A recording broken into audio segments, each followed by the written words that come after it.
Hey, welcome to another video from Just Two Dudes. My name's Louie. My name's Blah. Alright, so right on this video we want to talk about defense. And boy, this is a topic to where I think I'm the only one in the state of Nebraska who feels this way.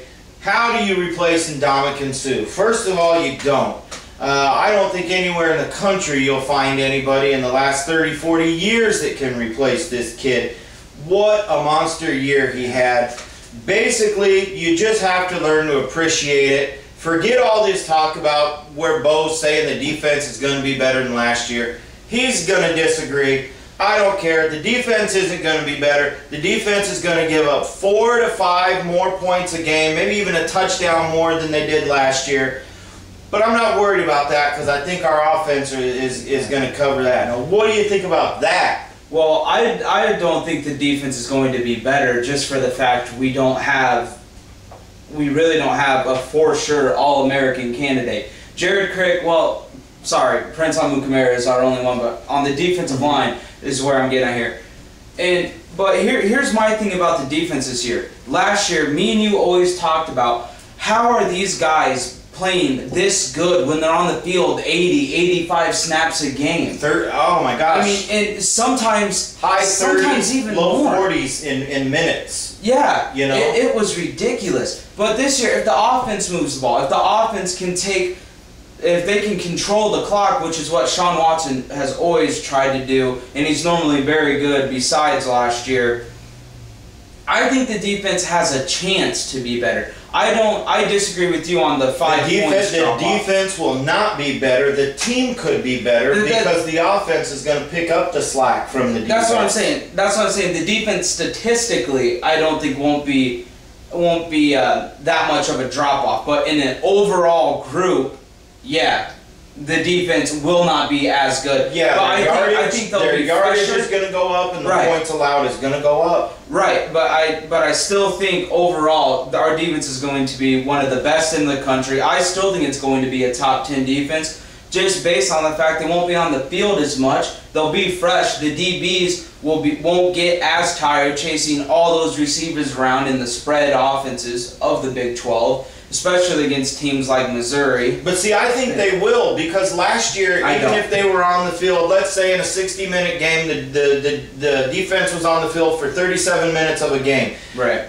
They didn't have to do as much chasing as people think because Big Sue and Crick were in that backfield so fast, receivers couldn't run all the endless routes. This year, Ndamukong Suh and Jared Crick are going to be replaced by Jared Crick and Baker Steinkuhler. Right. That's a phenomenal drop-off. That is a massive drop-off. You are going to see, last year Prince and Alfonso Denard, those guys got the benefit of not having to cover guys for very long. This year, they're going to have to earn it because teams will be able to run 20-yard patterns and 30-yard patterns. See, but I don't think they will. I really don't think they will. I don't think the defensive line will be that far off from where it was last year. Because here's one thing. Look at all the massive strides Jared Crick made last year. And that's just a two-star kid from Kozad. You know what I'm saying? And Baker Steinkuhler, All-American in high school, 5-star, one of the top 15 players in the whole country.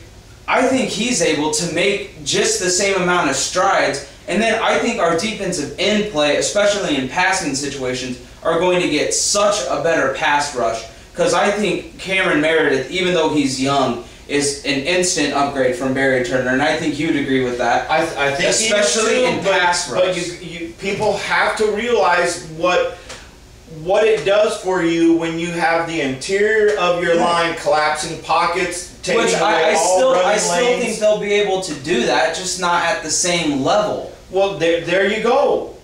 And that's going to create a massive drop-off. You win Super Bowls with great defensive tackles. You make the playoffs with good defensive tackles.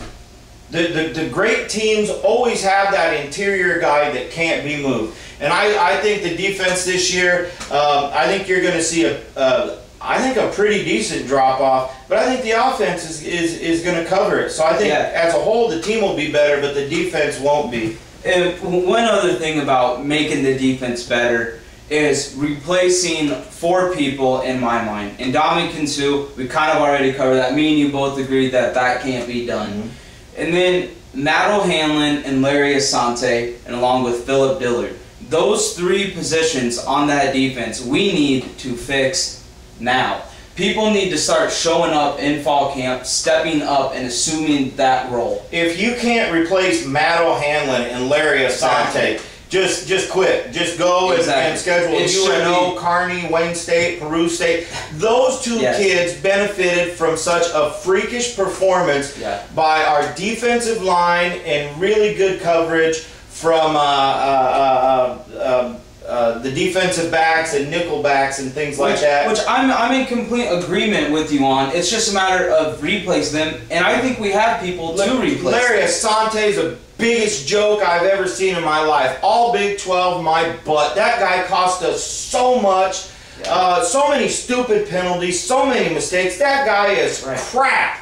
I think PJ Smith will be better than Larry Asante. He better be. And I think Dejon Gomes playing free safety. I love Matt O'Hanlon. His story is an amazing story, and I love seeing walk-ons perform at high levels in big games. But Dejon Gomes... Good story, but through 8 games last year, the kid was not playing good football. But Matt O'Hanlon turned it on around week 9 and really against Oklahoma and really made some good plays. Well, that game was just a beneficiary of being in the right place at the right time. I'm talking when he started coming up and run support and smacking people. Which I think Dejon Gomes will do that because last year he lined up at linebacker sometimes. And I think Prince might be our best defensive back as far as draft projections and everything like that. But I think Dejon Gomes is our best playmaker on defense. And when you have the best playmaker playing the ball hawking free safety spot, I think that's just where he needs to be. And I know you don't like seeing him that far back in the line of scrimmage, but you know Dejon will find his way up there. He just has such an instinct and such a drive and so much heart. Larry Asante, nothing against him personally. The guy just literally blew my fuse too many times last year. That is true. One thing really quick here. Someone stepping up at linebacker. Exactly. Everything we're hearing in practice so far is Levante David. Eric Martin, who a lot of people think is going to get one of the 2 jobs or the job. I don't know. I don't think Eric Martin will. I think Eric Martin is just a special teams monster, and I don't think he's there yet. Now, honestly, I think Eric Martin will blow up when we get in when we start playing Big 10 schools. But we're not playing Big 10 schools yet. We're still in the Big 12. Now, I think three guys that have the best shot at playing time with the 2 linebacker spots in our base defense. I think Will Compton because of his experience, Sean Fisher because of his athletic ability, and Levante David just because of everything we're hearing. It's over. It's going to be Levante David. I really think it will be. What we're hearing, and this is all from Eric Martin. Eric Martin said he's faster than all of us. He accelerates quicker than all of us. He dominates the one-on-one sessions. When it comes to doing drills with the running backs, he's the one that can cover the running backs and tight ends out of the backfield. What I'm hearing about he's the one that's explosive, doing the tackling. Not that they're tackling yet, but he's the one that's explosive. Running backs can't get by him. Just one more thing real quick. I think Levante David, from what I'm hearing, he seems like he has the same instincts as Philip Dillard, who was a very good linebacker last year. But he's faster than Philip Dillard. What you're going to get out of Levante David is a faster version of Philip Dillard, which, hey, I'll take that because that sounds like a pretty damn good linebacker to me. Let's hope he is. Anyway, guys, that's our take on the defense. We're gonna have another video. Go ahead. We're gonna have another video here in a couple weeks.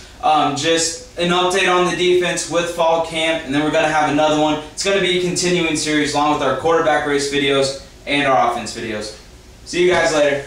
Yeah, watch out for Larry Asante so he doesn't sucker shot you.